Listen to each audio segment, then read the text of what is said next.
బాచుపల్లి అతి సమీపంలో villa plots మీకు నచ్చిన స్టైల్లో మీ villa 27 acres biggest gated community HMDA approved loans facility కూడా అవైలబుల్. హాయ్ మనీష్ గారు. హలో అండి, బాగున్నారండి?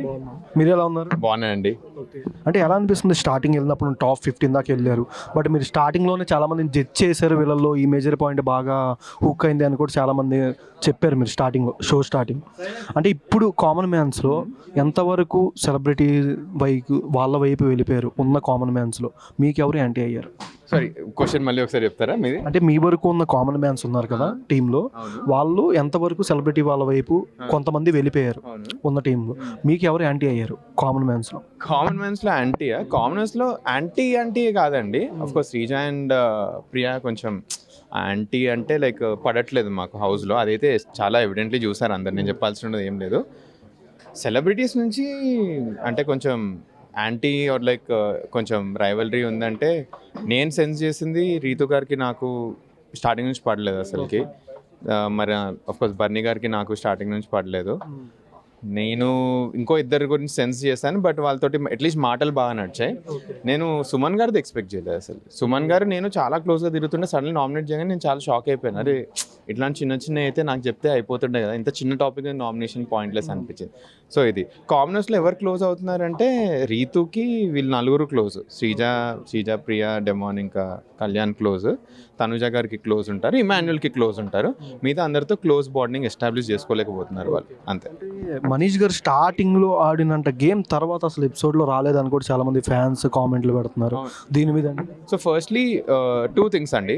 ఇప్పుడు నేను సన్నగర్లా కావాలని కాన్ఫ్లిక్ట్స్ అది నా గేమ్ ప్లే లేకుండే అసలుకి. నేను యాక్చువల్లీ దాన్ని అప్రిషియేట్ చేస్తున్నాను, సన్నగారు ఎలా అయితే ఆడుతున్నారు, చాలా మంచి ఆట అది.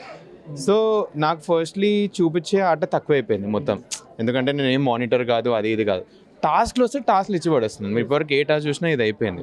బట్ నేనే ఏమంటారు, ఒక 10th 11th డే నేను కొంచెం లో అయిపోయాను, కొంచెం ఏమంటారు గేమ్ ఇట్లా అవుతుంది అని కొంచెం ఎమోషనల్ లో అయ్యాను. దానికోసం నేను 2 days కనిపించలేదు. బట్ మీకు ఎంతవరకు టెలికాస్ట్ అవుతుందో నాకు తెలీదు. ఇది మన పెయింట్ టాస్క్ అయింది కదా, పెయింట్ టాస్క్లో actually it was a very good task. Last day మళ్ళీ ఆడాను. సో మధ్యలో గేమ్ వస్తూ ఉండే. ఇంకో మీకు కనిపించని గేమ్ ఏమైందంటే, నేను క్యాప్టెన్లీ నామినేట్ అయ్యాను తెలుసా. ఆ రోజు మొత్తం నేను గేమ్ ఆడానండి. లైక్ ఆ గేమ్ ఎవరికి తెలియదు. Like I had to go to every ఏమంటారు టెనెంట్ దగ్గరికి వెళ్ళి వాళ్ళని కొంచెం మచ్చిగా చేసుకొని, అంటే ఇప్పటివరకు ఎవరు నాకు తెలియదు కదా, సో వాళ్ళ దగ్గర ఒక పాజిటివ్ ఒపీనియన్ పెట్టుకోవాలి నా గురించి నేను. సో నా గేమ్స్ నేను ఆడుతూ కూర్చుండే, బట్ అది టీవీ వరకు వచ్చిందో లేదో నాకు తెలియదు. అంటే మీరు ఒక కెప్టెన్ కాబట్టి రెడ్ ఫ్లవర్ అనే వర్డ్ యూజ్ చేశారు. అంటే ఈ వీళ్ళ వరకు కామనర్స్కి కొంచెం మీరు అడ్వాంటేజ్ స్టార్టింగ్ ఇచ్చిన మేజర్ పాయింట్ల వరకు ఆ వైజు రెడ్ ఫ్లవర్ అనే పదం యూజ్ చేయొచ్చు నార్మల్ బీబీలో? లేదు, నేను స్టార్టింగ్ నేను చెప్పినప్పుడే నేను చెప్పేసాను అసలుకి. ఏమంటారు, నన్ను నాగార్జున గారు అడుగుతారు, నాగార్జున గారు అడగగానే నేను ఆనెస్ట్లీ చెప్పేస్తాను. నేను మన హరీష్ గారు చెప్పడం నేను విన్నాను, నాకు కాంటెక్స్ట్ గుర్తు రావట్లేదని. తన కాంటెక్స్ట్ అప్పుడు గుర్తు చేస్తారు, చెప్తాను ఎగ్జాక్ట్లీ ఇదే. సో అప్పుడు నేను రీజనింగ్ కూడా ఇస్తాను. మీకు ఒక ఫ్రెండ్లీ అట్మాస్ఫియర్ ఉంటే ఇద్దరికి యాక్సెప్టబుల్, ఫ్రెండ్స్ పెట్టుకుంటారు. మీకు లేదంటే ఇట్స్ నాట్ యాక్సెప్టబుల్. సో ఇద్దరికి ఆ ఫ్రెండ్లీ ఎస్టాబ్లిష్మెంట్ లేదు కాబట్టి it's not a right word అని నేను చెప్పాను. అంటే బర్నీ గారికి మీకు ఎందుకంటే బాగా అసలు పట్టలేదు వారంటే, బెడ్ షేరింగ్ దగ్గర కూడా ఇవ్వను అనేది కూడా బెడ్ షేరింగ్ దగ్గర ఇద్దరం ఒక 20-25 minutes మాట్లాడుకొని మంచి ఒక మెచ్యూర్ డెసిషన్కి వచ్చినాం. We had a pleasant conversation. అది మీకు వచ్చిందో లేదో తెలియదు నాకు టీవీలో.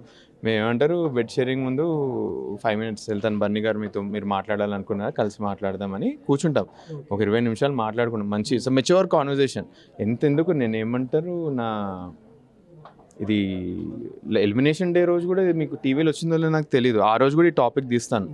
నాకు ప్రియాకి గొడవలు అవుతున్నాయి, నాగార్జున అడుగుతారు ప్రియాతో గొడవలు ఎందుకు సెటిల్ చేసుకోలేకపోతున్నాను. నేను చెప్తాను, ఏమంటే బన్నీ గారు లాంటి మెచ్యూర్ పర్సన్తో నేను కూర్చొని సాల్వ్ చేసుకోగలిగాను, ప్రియా అది చూపించట్లేదు, దానికోసమే తనతో సాల్వ్ అవ్వట్లేదు అని ఇట్లాంటి కాన్వర్సేషన్స్ వస్తాయన్నమాట.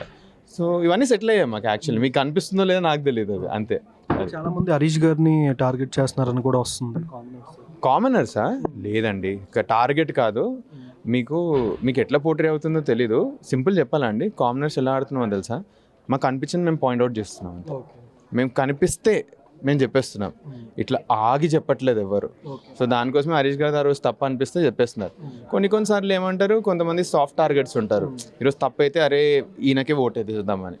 సో అట్లా కొంతమంది ఆడుతున్నారు, బట్ అతను కావాలని అయితే ఎవరు చేయట్లేదు అయితే తెలుసు. ఎపిసోడ్లో చూస్తున్నాం కానీ లైవ్లో మీరు చూస్తారు, లవ్ ట్రాక్ ఎవరికి బాగా కనెక్ట్ అయింది అంటే Ritu and Demon Pavan and Pavan and పెద్ద వేస్ట్ లవ్ ట్రాక్ అండి ఫస్ట్లీ. ఎందుకంటే దానికి అవుట్పుట్ ఉండదని నాకు తెలుసు. వాళ్ళకి ప్లేయర్స్ రియలైజ్ అవుతే బాగుండు. ఎందుకంటే sir Kalyan was a winnowing material అండి. లైక్ నేను పర్సనలీ నాకు బిగ్గెస్ట్ కాంపిటీషన్ కళ్యాణ్ ఉంటారనుకున్నాను నేను.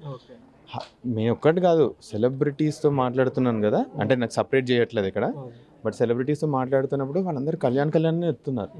వాళ్ళ ఒక పాయింట్ ఆఫ్ టైం తర్వాత వచ్చి అరే మన కళ్యాణ్ బాబాయ్ గేమ్ కనిపించట్లేదు, ఏం చేస్తున్నాడు అసలుకి, పొద్దున్న లేస్తాడు వెళ్తాడు తింటాడు వీళ్ళతో ముచ్చట్లు పెడతాడు వస్తాడు, ఇదే రిపీట్.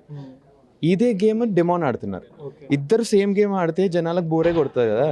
సో డిఫరెంట్ గేమ్ కనిపించాలి. సో కనిపించట్లేదు. సో దీనిలో బయటపడితేనే ఇద్దరు గెలవచ్చు. అది వాళ్ళు రియలైజ్ అవుతే బాగుండని, వాళ్ళు రియలైజ్ అవ్వట్లేదు. ఇంకా నేను లాస్ట్ డే వరకు కూడా రియలైజ్ అవ్వలేదు. వాళ్ళు గొడవలకి మూలం సంజన గారు అని కూడా మార్క్ వస్తుంది కదా.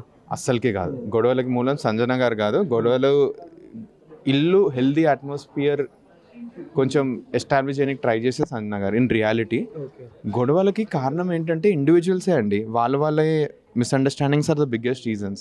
తనకు మించి ఏమీ లేదు అసలుకి. సింపుల్, మీరు గుడ్డు గురించి ఆలోచిస్తున్నారు కదా, మేము అందరం గుడ్డు మేమంతా మెచ్చుకుంటాం తెలుసా.